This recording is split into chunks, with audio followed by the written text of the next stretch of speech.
saya punya punya misi tersendiri yang tidak saya publikasikan.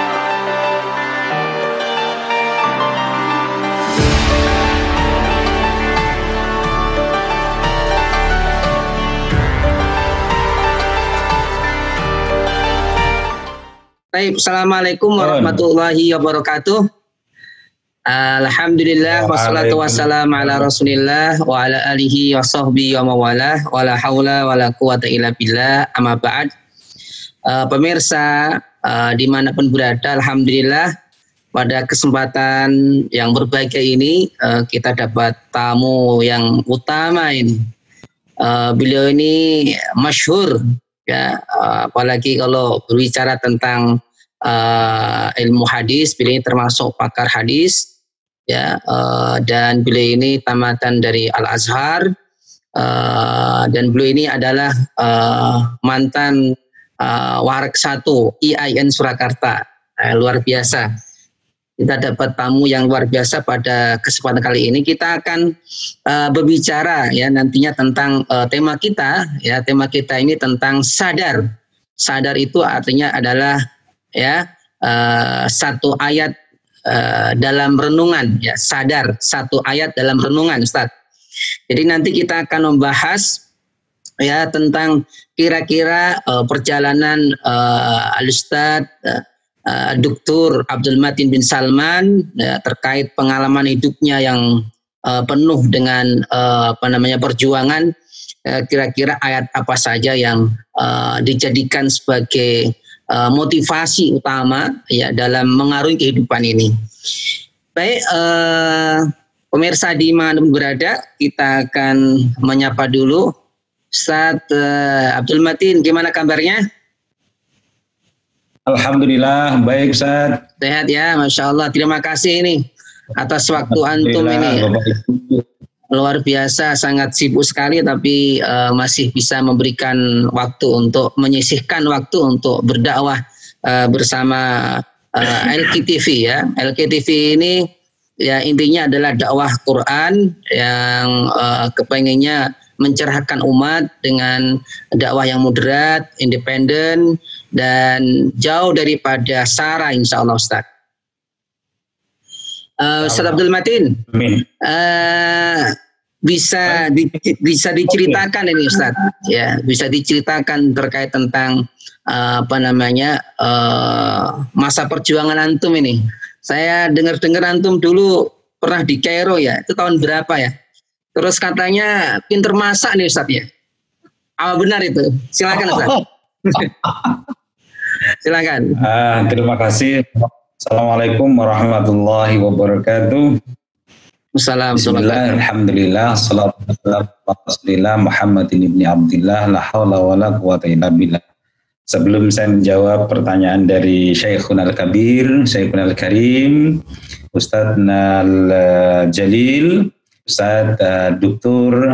Syekh Muhammad Abdul Khaliq Hasan Al-Qudsi, saya ingin menyampaikan terima kasih yang sebesar-besarnya atas undangan ini dan partisipasi untuk berpartisipasi meramaikan dakwah kita, dakwah tafsir dan Al-Quran.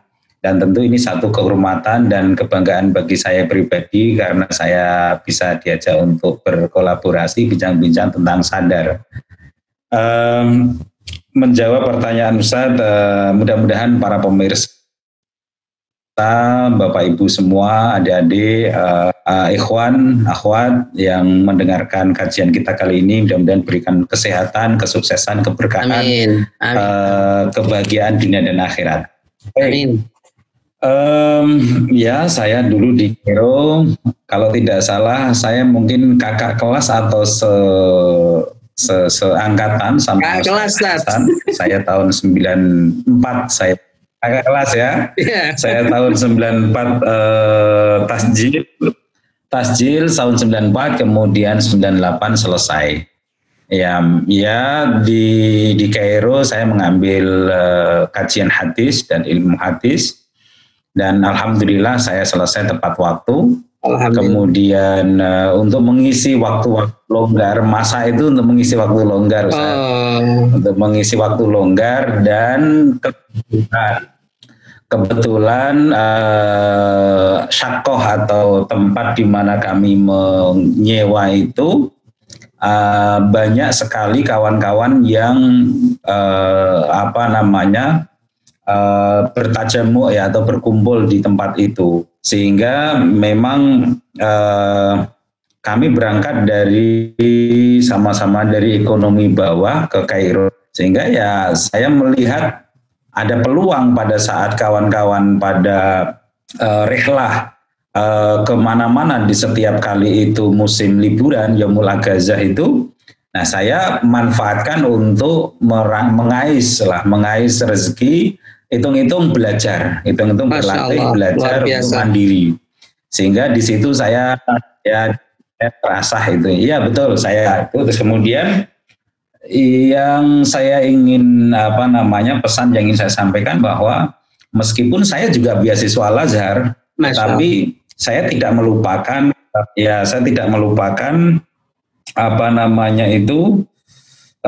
kewajiban sebagai seorang mahasiswa, dan saya alhamdulillah menjadi rujukan muqarrar bagi kawan-kawan yang kalau musim dingin mereka sulit untuk ke kampus, sehingga saya termasuk yang aktif, yang rajin Ustaz ya kampus, dan saya paling tahu.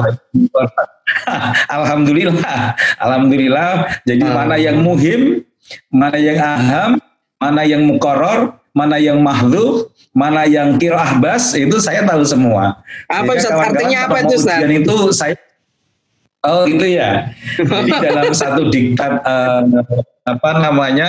kajian di Al-Azhar itu setiap dosen memberikan buku panduan atau buku modul ya.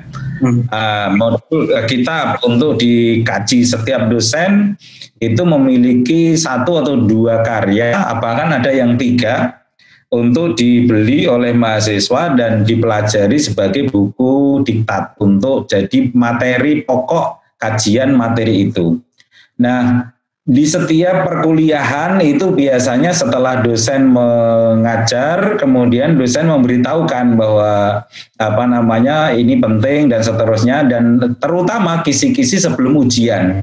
Itu biasanya setiap kitab dari dosen itu diberitahukan bahwa ini muqarrar. Muqarrar itu artinya bahwa ini termasuk bagian materi yang harus dipelajari dan menjadi bahan di dalam ujian.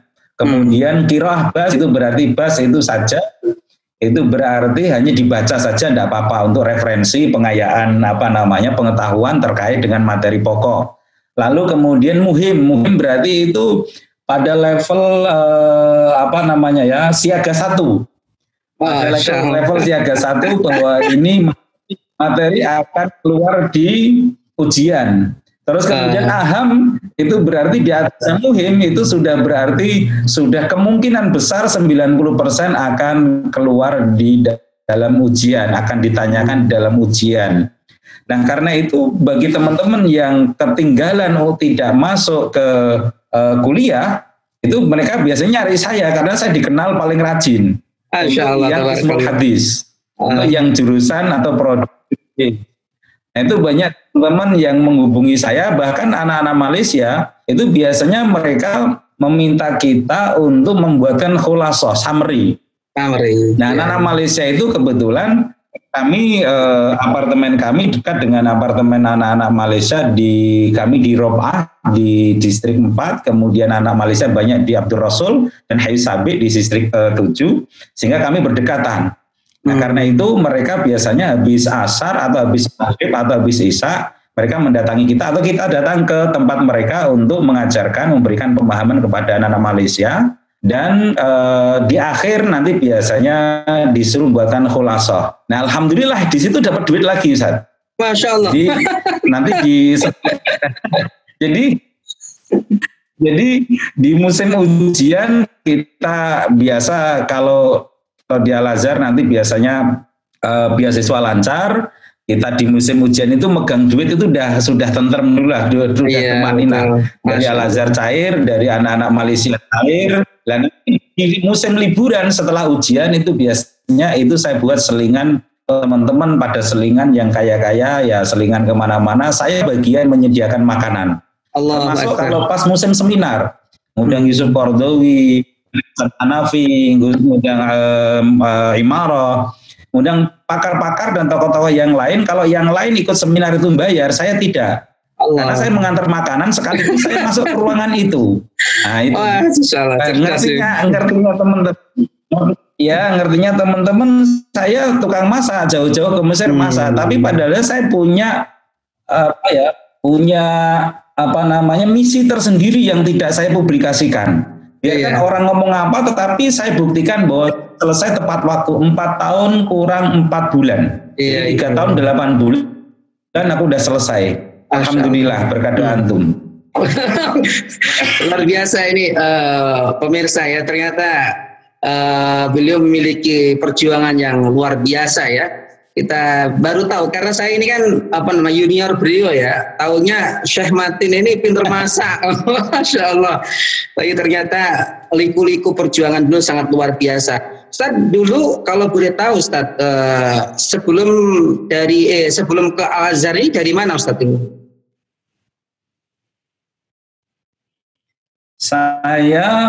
Aslinya saya tersesat di jalan yang benar. Artinya dulu gimana, jadi saya ini kan anak laki satu-satunya di keluarga. Jadi kami 5 bersaudara. Saya nomor 4 itu laki-laki sendiri.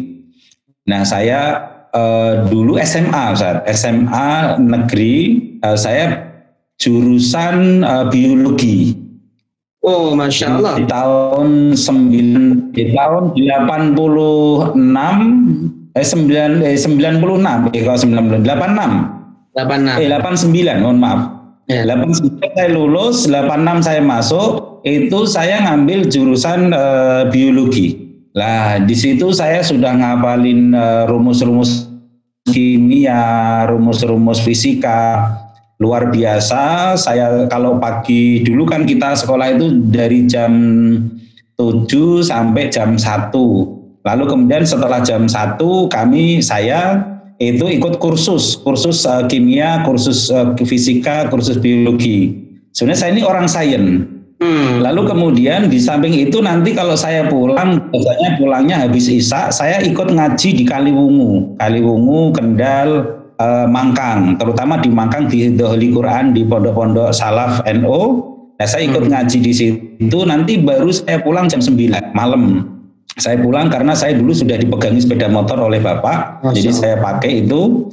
Lalu itu setelah selesai saya dinyatakan lulus SMA, saya mau mendaftar kedokteran. Ceritanya begitu. Mau mendaftar kedokteran, lalu kemudian orang tua mengatakan tidak boleh. Kamu anak laki satu-satunya harus meneruskan misi dakwah. Kebetulan bapak saya itu dagang di kampung, tetapi bukan kiai, bukan ustadz, tidak bisa ngaji sama sekali, tetapi beliau semangat zaman dulu, semangat untuk kalau ada pengajian, ada apa itu, pokoknya pengen anaknya itu bisa ngaji, bisa ceramah di depan umum, bukan beliau sebagai dalam tanda kutip dulu kan penonton atau pengunjung pengajian, tetapi melihat ada satu keluarganya yang bisa berada di panggung. Lalu kemudian saya dipaksa masuk ke Gontor, lalu kemudian saya diterima dan akhirnya saya ngabdi di Gontor 1,5 tahun. Jadi pada semester 3 di ISID waktu itu, Institut Islam Darussalam, itu saya keluar setelah semester 3 jurusan syariah, lalu kemudian ke Mesir. Masya Allah, luar biasa Ustadz kalau melihat perjuangan antum ya. Orangnya kan taunya antum sekarang sudah hebat ya, pernah jabat menjadi wakil rektor 1, ini luar biasa ini. Ternyata perjuangannya di balik itu luar biasa ini. Masya Allah. Ustadz, kalau boleh tahu Ustadz, ini terkait tentang program kita ya Ustadz, program Sadar, yaitu 1 ayat dalam renungan. saya ingin tahu Ustadz, mungkin Ustadznya rahasia, ayat apa yang menurut Ustadz ini selalu menjadi modal perjuangan, motivasi perjuangan, itu kira-kira ayat apa dan kenapa Ustadz? Silakan Ustadz. Terima kasih Ustaz. Saya dulu ketika masih kuliah itu berpegangan pada apa namanya, inna ma'al usri yusra. Itu satu. Yang kedua, wa kana haqqan alaina nasrul mu'minin. Jadi itu saya pegangi Ustaz. Jadi saya ke Mesir karena saya bukan anaknya pejabat, saya juga bukan anaknya pegawai negeri, saya juga bukan anaknya siapa-siapa, sehingga saya anaknya petani di kampung, dagang padi, ya juga usaha selai.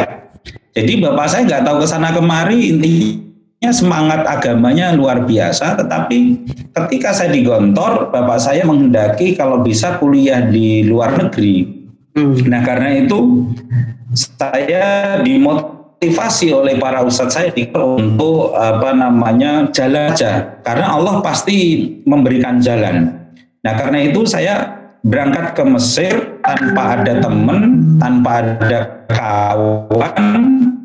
Saya dijadikan rebutan orang di Mesir oleh tukang taksi di Mesir. Saya nggak tahu kanan kiri. Alhamdulillah ada yang menolong. Perjalanan ya, perjalanan dari Indonesia, dari Jakarta.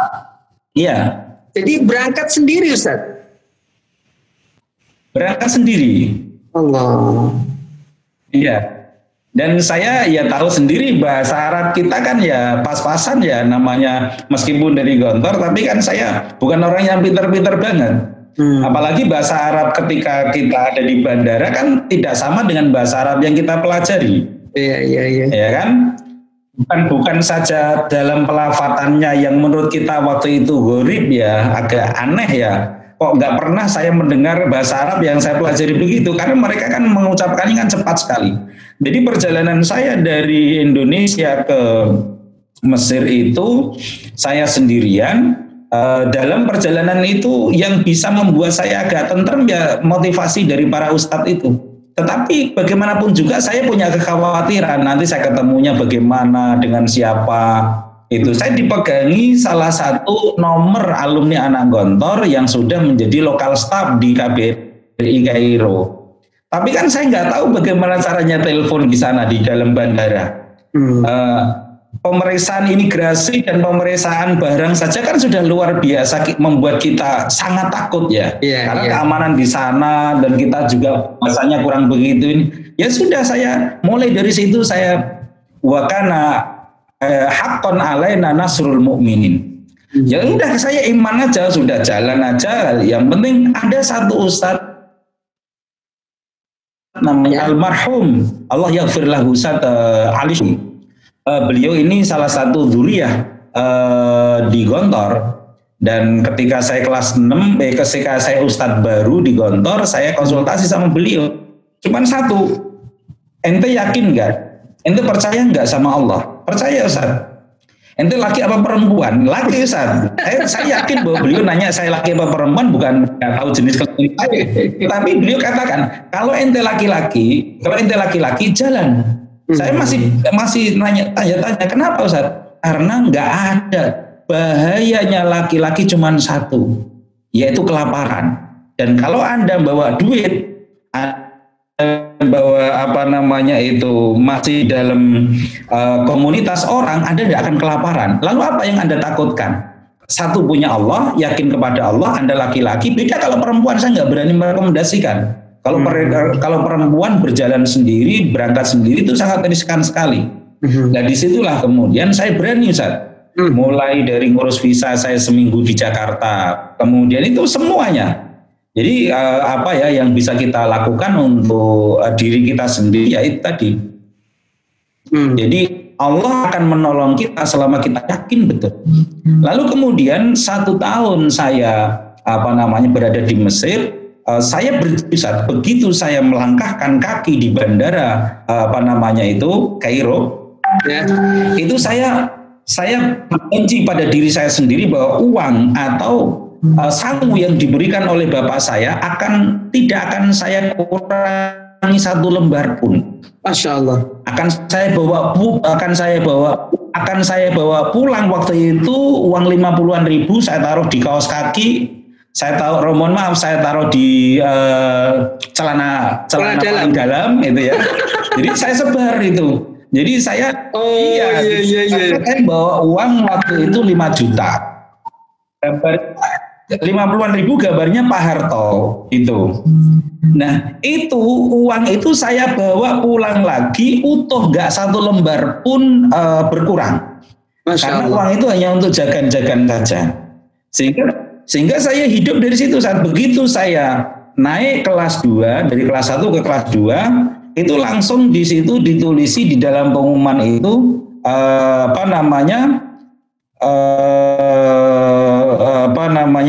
naik kelas dengan beasiswa. Tapi sejak pertama, jadi sejak saya melangkahkan di Mesir sampai mendapatkan itu, yaitu tadi melalui masa, melalui ini dan seterusnya. Karena janji saya itu, janji saya kepada orang tua bahwa uang yang diberikan orang tua dalam bentuk 50-an ribu itu, dan percaya apa tidak bahwa saya di dalam pesawat itu tidak bawa uang dolar, saya tidak bawa uang Mesir. Itu ya itulah makanya saya dijadikan ada yang menolong. Jadi ada anak-anak kawan-kawan Sulawesi yang ingin menjemput kawannya, tapi di pesawat saya nggak tahu, di bandara saya nggak tahu. Kawan kesini menjemput kawannya yang baru pulang dari liburan. Kemudian saya dibuat rebutan gitu. Kemudian alhamdulillah kalau nanti menonton ini dari Sulawesi mungkin masih ingat saya dulu namanya Ustadz Komarudin kalau tidak salah dari Sulawesi. Beliau nanya saya, Anda siapa? Dan kita begitu, lalu kemudian ya sudah satu mobil saja sama kita. Nah, saya dibawa ke tempatnya orang Sulawesi. Artinya ada saja Allah yang menolong. Bagaimana? Meskipun sebenarnya Allah menguji dulu saya di dalam pesawat, di dalam bandara itu. Dari Jakarta itu saya ngelengok, nggak pernah ketemu orang yang mau ke Mesir, yang mau ke Al-Azhar, yang saya tahu ya banyak orang Arabnya, itu kan. Di dalam pesawat pun saya riwa-riwi ke kamar kecil itu karena saya gelisah, saya nervous dan seterusnya. Gak saat itu.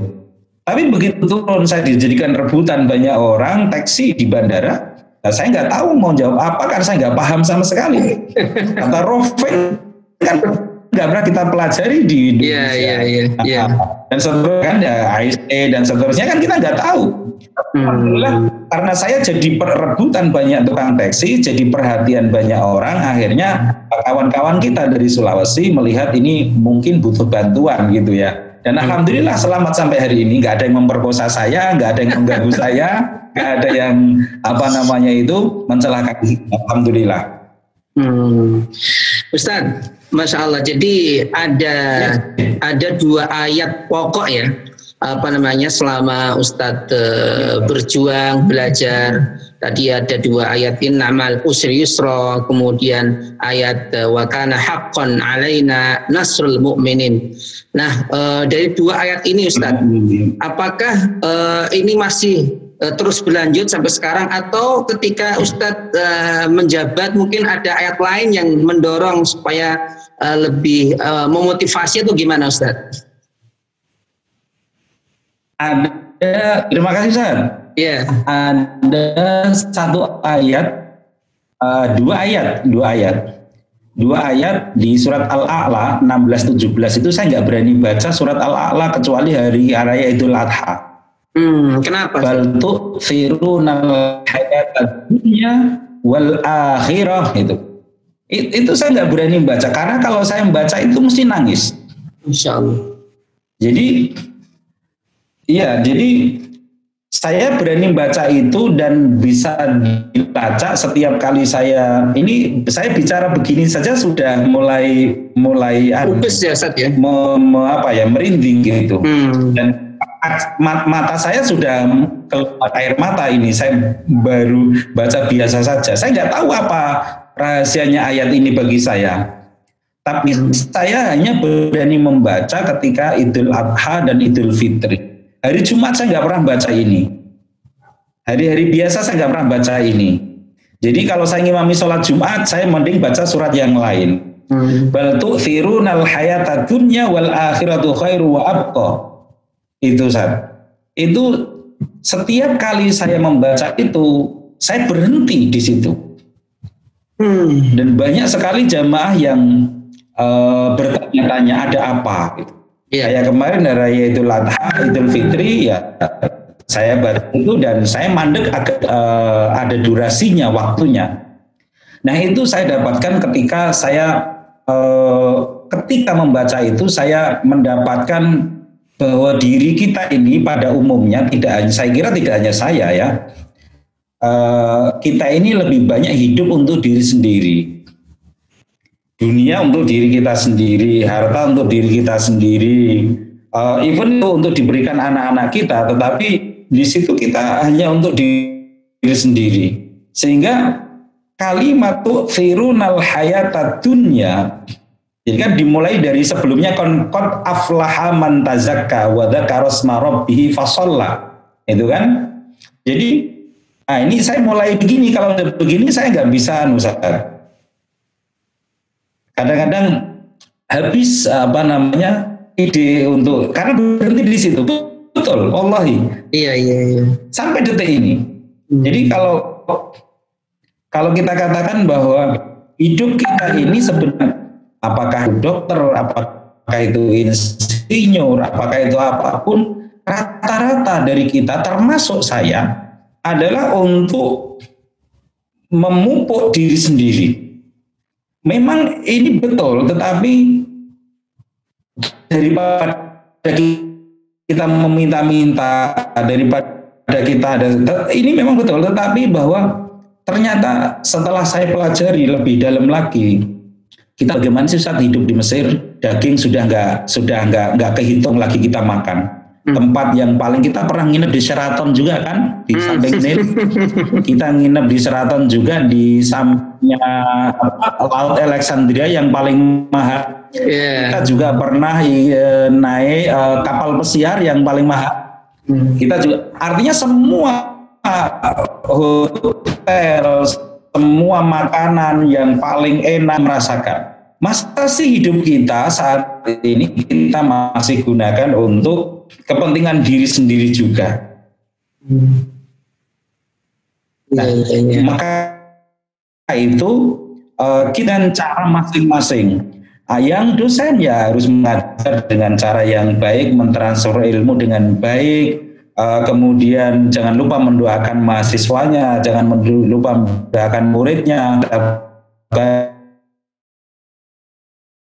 Tentu yang insinyur ya berbuat dengan keinsinyurannya, yang dokter dengan kedokterannya, dan begitu seterusnya saya kira. Nah, saya sendiri secara pribadi kalau membaca surat ini, saya betul-betul tertusuk bahwa saya memuliakan dunia ini begitu luar biasa dan saya lupa tentang akhirat. Lalu kemudian saya biasanya kalau sudah ayat ini ingat itu. Ya ayyuhalladzina amanu taqullaha wal tanzur nafsum ma qaddamat lighad. Nah, itu yang surat Al-Hasyr itu. Kalau sudah ingat ayat ini, ingat itu. Jadi, saya kalau bicara tentang kehidupan ini, kita sekarang umur sudah 45 sampai 50. Maka kalau kita mengikuti Rasulullah itu kan 13 tahun, kalau disampaikan sampai sama dengan Rasulullah. Kalau dilebihkan, alhamdulillah kita manfaatkan dengan baik. Lalu kemudian apa yang sudah kita qaddamat lighad. Nah, ini yang saya juga agak repot. Jika dua ayat tadi yang saya sampaikan, saya rasakan itu 10 tahun belakangan ini. 10 tahun belakangan ini. Sebelumnya seketika saya membaca, mungkin fase hidup saja, fase hidup karena kita sekarang sudah berumur sekian, artinya sudah 45 ke atas gitu kan. Mungkin fasenya mungkin berbeda dengan teman-teman yang usianya lebih muda. Jadi umur 2010-an ke bawah dan ke bawah, saya belum begitu terasa ayat ini, biasa saja. Tapi begitu 2009, 2010 saya betul-betul nggak bisa membaca ayat ini, kecuali saya meskipun sudah hafal di luar kepala, kalau saya ngimami Idul Fitri, Idul Adha, saya tetap membawa kopiannya, print outnya, karena emosi saya terkuras di situ, itu sehingga bisa sampai berhenti. Itu kira-kira itu saja. Itulah yang melatar belakangi kenapa, mohon maaf ini boleh dikatakan sebagai, saya nggak tahu apakah ini, insya Allah bukan takabur, tapi tahadus bin nikmah. Bahwa saya sekarang sedang merintis yayasan dari tanah yang saya beli dari hasil saya menjabat selama 4 tahun dari tunjangan dan honor saya belikan tanah di daerah Boyolali dan akan saya buat yayasan rumah tahfidz Al-Quran untuk kaum du'afa. Dan kami juga mulai berbagi dengan orang lain. Jadi saya kira ini fase, tetapi dimulai dari ayat tadi, bal tu'thiruna al-hayatad dunya wal akhiratu khairu wa abqa. Jadi tetapi kalian lebih mendahulukan kepentingan duniawi, padahal sebenarnya akhirat itu lebih kekal. Kita membuat rumah yang bagus, yang mewah, tetapi kita lupa tentang kuburan kita besok seperti apa, amal kita seperti apa. Kita mempersiapkan deposito, mempersiapkan anak sedemikian rupa disekolahkan nanti bagaimana, bahkan anak sudah kita persiapkan dengan tabungan jaminan pendidikan, asuransi pendidikan, asuransi ini kesehatan dan seterusnya. Tetapi kita lupa mempersiapkan diri kita, bahwa anak itu dipersiapkan harus dipondokkan di pesantren, karena soleh saja tidak cukup, tapi solihun yad'u lahu. Nah, ini investasi kita sebenarnya yang real. Nah, saat ini kita ini orientasi kita masih duniawi, anak kita nanti harus jadi begini-begini, sehingga kita seolah-olah menjadi Tuhan, menjadi Allah. Karena sebenarnya inilah yang saya khawatirkan, saya takutkan dengan ayat ini. Karena sebenarnya tanpa diminta pun Allah sudah pasti ketika memberikan kita anak itu akan punya abang, merah, hijau, kuning sendiri, akan punya kehidupannya sendiri. Yang penting orang tua mempersiapkan kita seperti apa. Tetapi itulah kenapa kita itu seringkali, saya pribadi, mohon maaf, saya pribadi itu seringkali nanti anak saya jadi apa, nanti jadi seterusnya. Maka jadi saya berazam bahwa anak saya begitu lulus SD harus masuk ke pesantren. Perkara dia mau jadi apa dan seterusnya, bisa makan atau tidak, saya serahkan Allah sama Rasulnya. Nah gitu Ustaz. Jadi ayat bal tu'thirunal hayatad dunya ini luar biasa bagi saya. Ya, Masya Allah, tidak terasa ini Ustadz sudah hampir setengah jam lebih. Padahal program kita ini tadi rencananya 20 menit nih, luar biasa ini. Ya tentu ini banyak sekali ya ibrah yang bisa diambil dari pengalaman beliau dan pemirsa di Mohon Berada.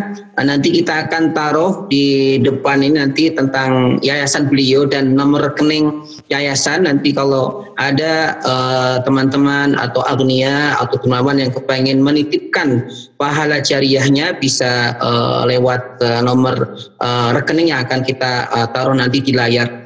Dan tentunya saya secara pribadi terima kasih Ustadz telah berkenan. Semoga ini tidak yang terakhir Ustadz, masih banyak cerita-cerita yang bisa diungkap ini, Masya Allah. Dan nanti kita